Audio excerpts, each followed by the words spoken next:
Amém. Graça e paz.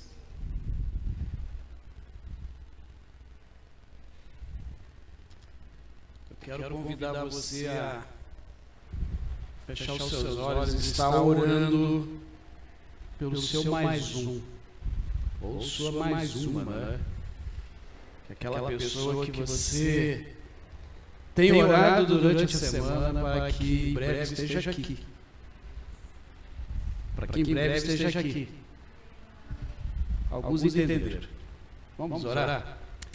Ó Deus, em nome do Teu Filho, Jesus, queremos orar, Senhor, por aqueles que queremos e estamos já investindo, anunciando a Tua palavra, algo que nós chamamos aqui na igreja de mais um para Jesus.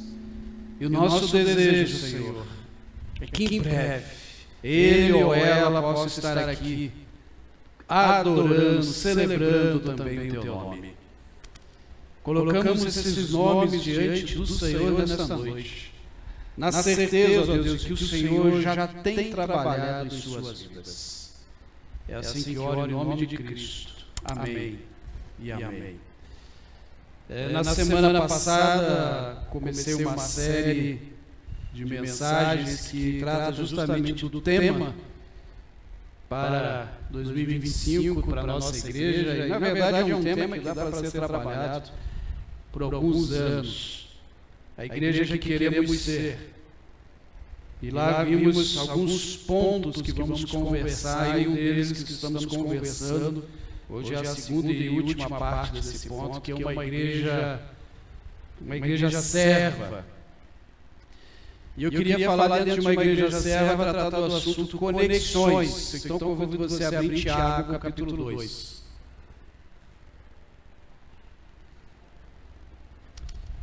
Tiago, capítulo 2, vou ler dos versos 14 a 22. Lá diz assim, Tiago 2, 14 a 22, meus irmãos, que aproveita se alguém disser que tem fé e não tiver obras? Porventura, a fé pode salvá-lo? E o seu irmão ou irmã estiver nus e tiverem falta de mantimento cotidiano, e algum de vós lhe disser, ide de paz, aquietai-vos, fartai-vos, e não deres as coisas necessárias para o corpo, que proveito virá daí? Assim também é a fé. Se não tiver as obras, é morta em si mesma. Mas dirá alguém, tu tens a fé, e eu tenho as obras. Mostra-me a tua fé sem as tuas obras, e eu te mostrarei a minha fé pelas minhas obras. Tu crês que há um só Deus, fazes bem. Também os demônios creem e estremecem. Mas o homem vão, queres tu saber que a fé sem as obras é morta? Porventura o pai Abraão não foi justificado pelas obras quando ofereceu sobre o altar o seu filho Isaque? Bem, vês que a fé cooperou com as suas obras, e pelas obras a fé foi aperfeiçoada. Que Deus aplique no meu coração a sua palavra. Conexão. Eu estava vendo algumas definições sobre conexão, e algumas que eu achei bem interessantes. Uma delas diz que é alto efeito de conectar. Isso é lógico, né? Mas de ligar, de unir, ligação, união, aquilo que se conecta ou que se une. Uma outra é a conexão com uma pessoa, um vínculo, uma ligação, uma união entre duas ou mais pessoas. E a outra, conexão possui nexo de semelhanças entre múltiplos processos e também de pessoas. Assim ela permite ações que sejam julgadas em conjunto, evitando conflitos, decisões e tendo aí uma economia de processo. Economia no sentido não financeiro somente, mas economia de tempo, de energia e assim por diante. Essas definições de conexões nos faz pensar sobre o tema para este ano, a igreja que queremos ser. Dentro disso, a igreja serva. E primeira coisa que a gente precisa entender é que nós nos conectamos com Deus. Precisamos ter isso em mente, inclusive faz parte da missão escrita dessa igreja, que é amando a Deus, cuidando das pessoas e alcançando o mundo. Amando a Deus. Então nós precisamos nos conectar. E nos conectamos com Deus como? Através da oração, da leitura da sua palavra, da meditação, que é algo que a gente infelizmente faz pouco. Porque a gente confunde meditação com ficar lá zen, né? Não é isso que a Bíblia chama de meditação. Meditação é você parar, ler um texto, refletir sobre ele, refletir sobre a sua própria vida. Tudo isso nos conecta a Deus. Mas também nós precisamos nos conectar com o próximo. Nos conectar no investimento de vida, suprindo suas necessidades, tanto físicas, emocionais, quanto também espirituais. Mas também nós precisamos nos conectar com o corpo de Cristo. A igreja, quando se reúne, ela se reúne para celebrar o nome de Cristo.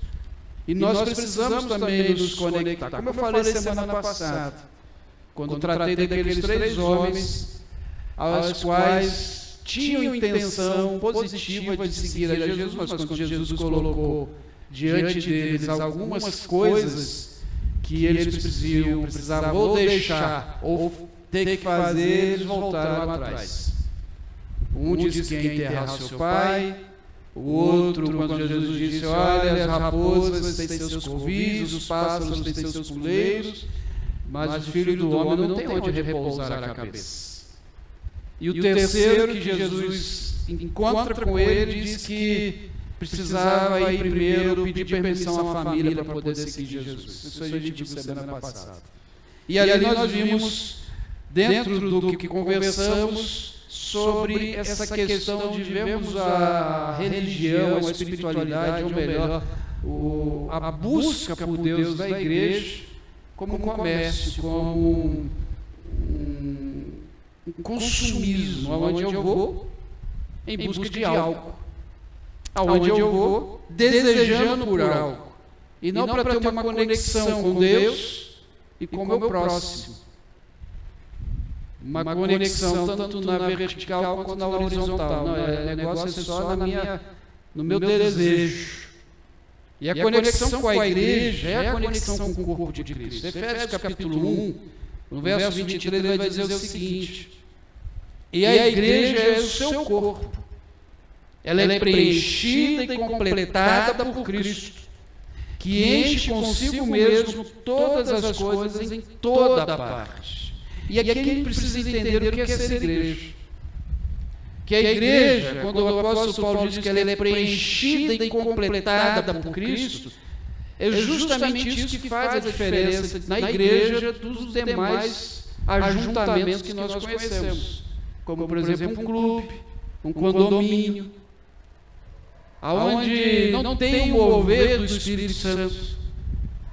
Eu não estou dizendo que o Espírito Santo não vai estar lá, mas o mover dele acontece na igreja. E aí eu começo a perceber algumas questões, pouco delas falei na semana passada, de quando as pessoas dizem assim, eu saí da igreja por causa disso. Eu não vou mais por causa daquilo.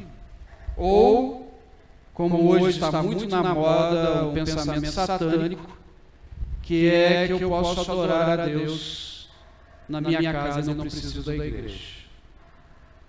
E eu digo isso, primeiro, como realmente um pensamento vindo do inimigo, segundo, de pessoas que não querem ser preenchidas por Cristo Jesus. O que Paulo, o apóstolo, está dizendo quando ele diz que a igreja é o corpo e ela é preenchida e completada por Cristo? Ele está dizendo o seguinte: esse corpo, essa igreja, ela é constituída por diversos tipos de pessoas. Só você olhar ao redor. Somos diferentes. E essas pessoas, que somos nós, estamos em uma fase de crescimento, de desenvolvimento. A gente chama isso dentro do mundo cristão de santidade. Nós estamos passando pelo processo de santidade. E nesse crescimento, nesse preenchimento, o Senhor vai eliminando de nós aquilo que não lhe agrada. Então você e eu estamos em construção.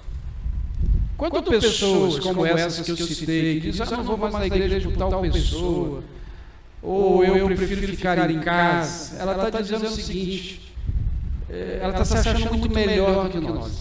Essa é a grande verdade.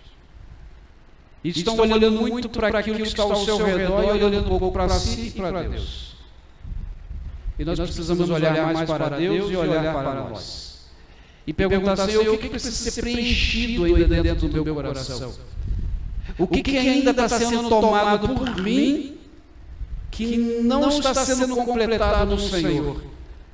Para que eu possa ser a igreja que te agrade. Para que eu possa fazer parte deste corpo de forma completa e atingir essa plenitude, esse completar que o Senhor espera da minha vida. A igreja, ela é completa quando está cheia da presença de Deus. E aí eu falo tanto desse espaço que nós chamamos de igreja, quanto a sua vida, que também é a igreja. Templo do Espírito Santo. Agora, o que isso tudo tem a ver com Tiago, capítulo 2, que nós lemos, e com o tema conexão? Quando nós pensamos em nos conectar, no sentido de que temos semelhanças, e essas semelhanças elas estão em Cristo, quando nós estamos juntos e pretendemos fazer e cumprir os mesmos propósitos, nós precisamos estar cheios da presença de Deus. Temos essa unidade que o Senhor espera que tenhamos, e Ele mesmo nos deu exemplo, para que possamos exercer a fé. O texto que lemos, ele gera conflitos na cabeça de muita gente, porque nós sabemos que a salvação não é pelas obras. Isso nós conhecemos. Nós não somos salvos pela bondade que nós fazemos. Nós não somos salvos porque eu não sou um cara ruim. Eu não sou salvo porque eu vou à igreja, isso para mim é obra. Eu sou salvo pela fé em Cristo Jesus. Romanos capítulo 3, verso 28 diz: portanto somos declarados justos por meio da fé, e não por uma obediência à lei. Obediência à lei que o apóstolo Paulo diz é as obras. Obedecer ali os mandamentos, obedecer às mais de 600 leis que tem em todo o Antigo Testamento. Se eu obedecer ali, então eu sou salvo. Não, o apóstolo Paulo diz não, somos salvos pela fé, e a fé em Cristo. Gálatas 2 vai nos dizer isso. E no entanto, sabemos que uma pessoa é declarada justa diante de Deus pela fé em Jesus Cristo, e não pela obediência à lei. E cremos em Cristo Jesus, para que fôssemos declarados justos pela fé, e não porque obedecemos uma lei, pois ninguém é declarado justo diante de Deus pela obediência à lei. É lógico, se a lei, e a lei dada por Deus, nos garantisse salvação, Jesus não teria ido para a cruz. A lei nos leva a refletir sobre os nossos pecados. Agora, será que o apóstolo Paulo e o apóstolo Tiago estão brigados? Será que Tiago acordou um dia, leu lá o que Paulo escreveu para a igreja de Roma e falou, não, você está errado, Paulo. As obras é que salvam. Por isso gera na cabeça de muita gente uma confusão nesses textos. Mas o que está acontecendo aqui é que, na verdade, não se contradizem, mas se completam. Primeiro precisamos entender, nós somos salvos pela graça. Somos salvos pela fé em Jesus Cristo. E pronto, não tem mais outro caminho. Não tem outro intermediador. Não tem mais ninguém que vai falar de você para Deus a não ser Jesus. Ele diz que Ele é o caminho. Ele é a verdade. E só Ele que leva até o Pai. Em 1 Timóteo capítulo 3, verso 16, vai dizer que só há um mediador, Jesus Cristo, que se fez homem. Então só Ele, só a fé nele é que temos salvação.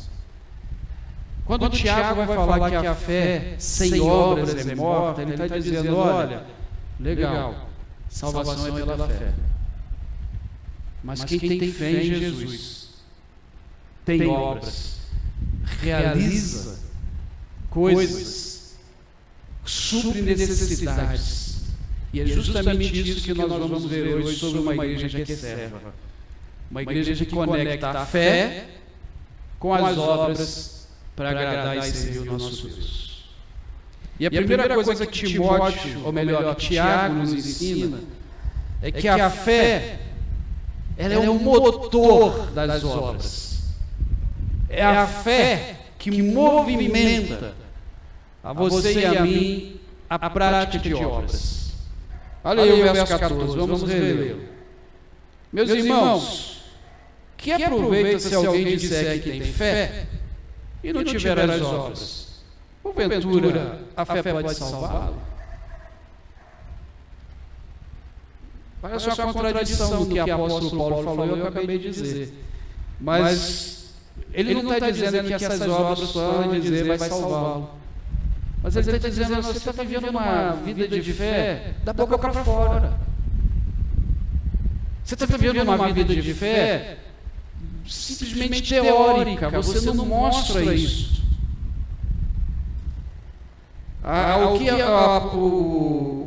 O Tiago está dizendo é que tem que ter conexão. Porque a fé é a confiança que nós temos justamente na palavra de Deus. A fé nos leva, não importa as circunstâncias, nós vamos ter plena certeza dessa palavra de Deus.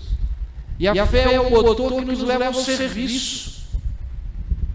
Então, se eu digo que tenho fé em Jesus, aí Jesus vai dizer nas suas palavras, nos evangelhos, algumas coisas que nós precisamos fazer, como por exemplo Mateus 28, de 18 a 20, que manda-nos ir fazer discípulos, que nos manda ir ensinar, que nos manda ir e batizar. Aí encontramos vários outros textos em que Jesus nos ensina a profetizar sobre a vida das pessoas, a orar por enfermos. Agora, se eu tenho fé, mas eu não pratico essas coisas, que fé que eu tenho? É só para mim? É só para minha subsistência? Não basta somente dizer que eu creio em Deus. Tem que ter algo mais. Não para comprovar e dizer eu sou salvo, mas para mostrar que aquilo que eu recebi do Senhor precisa ser transmitido. E também, Tiago dá um alerta aqui, parece também fora de contexto, mas tem tudo a ver com o que ele está dizendo. E Tiago foi bem incisivo no alerta que ele dá no verso 19. Você diz que crê um único Deus.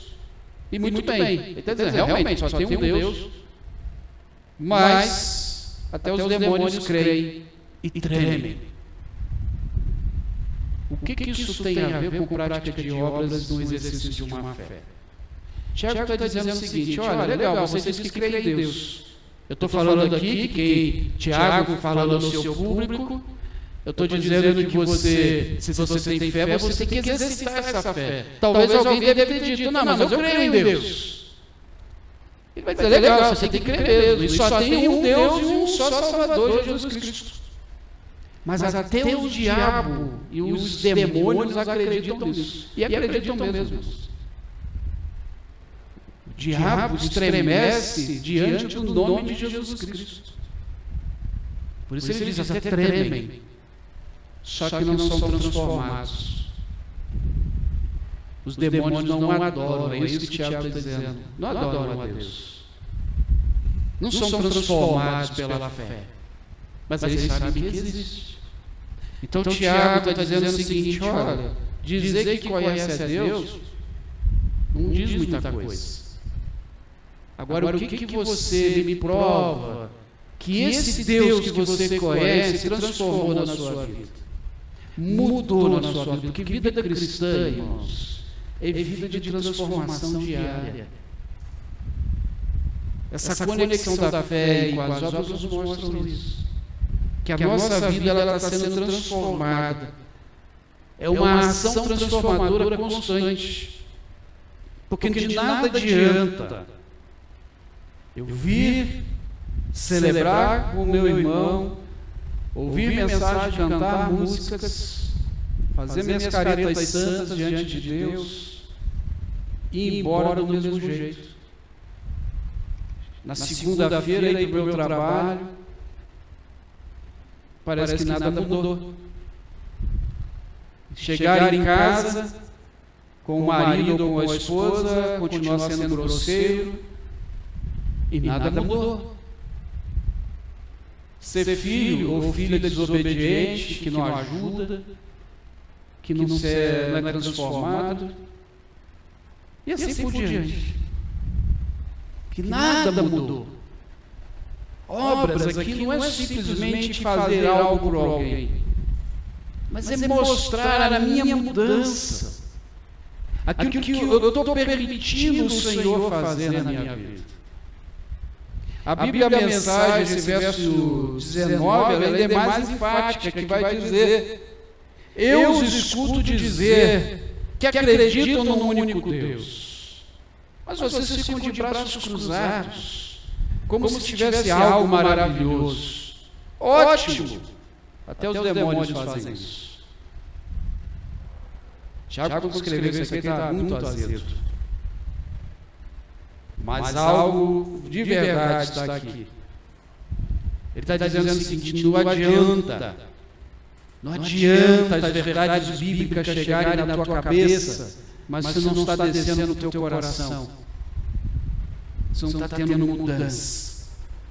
A fé que nós temos no Senhor, ela precisa ser um motor que nos faz nos movimentar, nos faz acreditar que temos um Deus que pode muito. Você crê nisso? Crê mesmo? Então tem uma fé que movimenta a tua vida.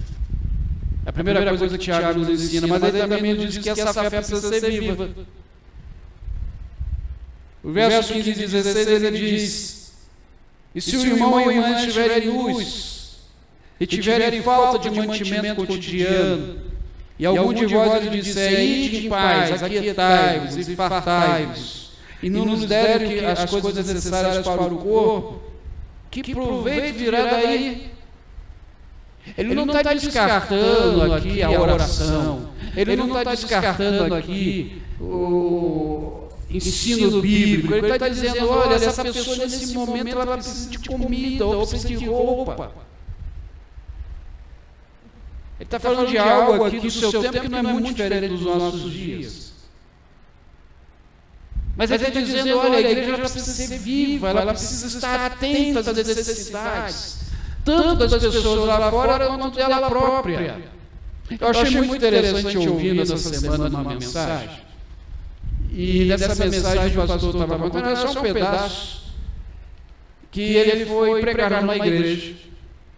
E pelo estilo que ele falou, era uma boa igreja, muito grande, porque o estacionamento estava lotado, tinha gente para cuidar do estacionamento. E na hora que ele chegou, o rapaz que estava cuidando do estacionamento reconheceu: ô pastor fulano, só quer que eu estacione o seu carro? Está muito cheio aqui. Ele falou: não, pode deixar, eu estaciono. Ele falou que estacionou, pegou a chave, achou que tinha que deixar a chave, porque como o carro dele ficou meio que atrapalhando, porque tinha muitos carros. Ele falou: não, pastor, não se preocupa não, pode levar a chave, porque o senhor vai ser o último a sair mesmo, porque do jeito que está cheio aqui, aí apontou a saída lá do outro lado, o senhor não vai conseguir sair antes que um monte de carro saia. Quem já foi em culto de igrejas, estacionou dentro de estacionamento, sabe o que eu estou falando. Ontem nós fomos no aniversário em Mandaguaçu, falei com o pastor Aline, falando: não bota lá dentro não. A gente pode ter um pouquinho de dificuldade na hora de sair. Graças a Deus não precisou, estava cheio. Mas quem já viveu essas experiências é complicado. E ele contando no sermão que o irmão falou: pastor, eu vou te levar até a igreja. E levou. Aí tinha um diácono, pediu um diácono para ir apresentar levá-lo até o pastor da igreja, levou, e viu muito educado aquele irmão do estacionamento. Ele pregou, cultuou, acabou o culto, o pastor levou ele para jantar, chegaram no restaurante, entrou o irmão do estacionamento. E foi até a mesa. O pastor da igreja falou: senta aqui com a gente. Falou: não, eu estou com a família aqui, não vou poder. Na hora que ele saiu, ele falou assim: o pastor visitante que pregou, disse: pastor, que irmão educado, que irmão prestativo. Eu achei que ele era até um diácono da igreja, assim, com tanto, assim, com o jeito que ele me atendeu. Eu falei: não, ele é só auxiliar do estacionamento. Ele está em fase ainda de teste. Ele é recém-convertido e quis trabalhar na igreja. Ele está lá no estacionamento aprendendo a ser servo. Eu falei: nossa, muito educado. Eu pastor da igreja disse: sim, educação ele tem. Ele é o juiz da cidade. Um juiz servindo no estacionamento da igreja. Fé viva, irmãos. Fé viva. Não tem títulos, status, posição social, porque dentro da igreja nós somos nivelados à mesma coisa, servos. Essa é uma fé viva. Ninguém é melhor que o outro no serviço. Nós estamos aqui para servir. Uma igreja viva é uma igreja serva que não tem títulos. Nossos títulos servem para onde nós estamos. No trabalho, na faculdade, na vizinhança, no reino, só um é superior: Cristo Jesus. Nós somos ovelhas do seu aprisco. Precisamos ter uma fé viva para ser uma igreja que serve e sermos a igreja que queremos ser. Mas ele diz que essas obras que ele está falando são obras que vêm de uma fé que nos movimenta e que é viva, mas também que gera fruto. Porque senão não adianta, vai morrer. Se a gente não gerar frutos, e você já aprendeu que fruto do cristão é outro cristão. Fruto de uma igreja, no caso, a Igreja Batista da Graça, nosso fruto é gerar outra igreja. E assim sucessivamente. Olha aí o que diz os versos 20 a 26. Contem sensatez. Vocês não entendem que a fé sem obras é inútil? Não lembram que os nossos antepassados, ou melhor, que o nosso antepassado Abraão foi declarado justo por suas ações, que ofereceu seu filho Isaque sobre o altar? Como vem, sua fé e suas ações atuaram juntas. E assim as ações tornaram a fé completa. E aconteceu exatamente como as Escrituras dizem. Abraão creu em Deus, e assim foi considerado justo. Ele até foi chamado amigo de Deus. Vejam que somos declarados justos pelo que fazemos, e não apenas pela fé. Raabe, a prostituta, é outro exemplo. Ela foi declarada justa por causa das suas ações, quando escondeu os mensageiros e os fez sair em segurança por um caminho diferente. Assim como um corpo sem fôlego está morto, também a fé sem as obras está morta. Tiago mostra que essa fé viva é uma fé que vai gerar frutos para nós, mas também para os outros. E ele usa dois personagens aí que são conhecidos nossos, que inclusive são personagens antagônicos, eles não são iguais. Porque Abraão, um homem escolhido por Deus, sai da sua terra, dali sai a grande nação de Israel que nós conhecemos, e Raabe, que fazia parte de um povo que era inimigo de Deus. Raabe morava em Jericó, terra em que o povo de Deus invadiu e tomou para si, dada por Deus. Então são totalmente diferentes os dois exemplos que ele usa para provar que quando eu tenho fé, eu realizo coisas porque eu tenho fé, E essas coisas vão gerar frutos. O primeiro fruto que nós vemos foi o fruto de Abraão. Por causa de Abraão, todas as nações, todas as famílias foram abençoadas. Isso inclui você e a mim. Olha o fruto, que não ficou só na geração dele, atravessou séculos. E vai continuar a atravessar séculos até a vida do próprio Jesus Cristo para nos levar. Ele creu. E creu como? Só porque saiu da sua terra? Isso é fácil. Mas quando Deus exigiu o seu filho, e ele foi lá e entregou. Só que Deus tinha outros planos para Isaac. Isaac não morreu. O que nos ensina aqui nessa fé? Que é uma fé que nos leva às obras.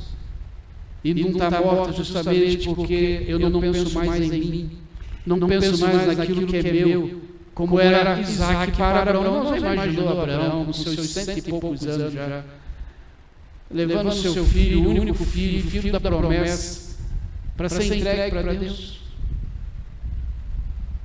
Ele poderia ter dito não, poderia. Deus iria respeitar, iria.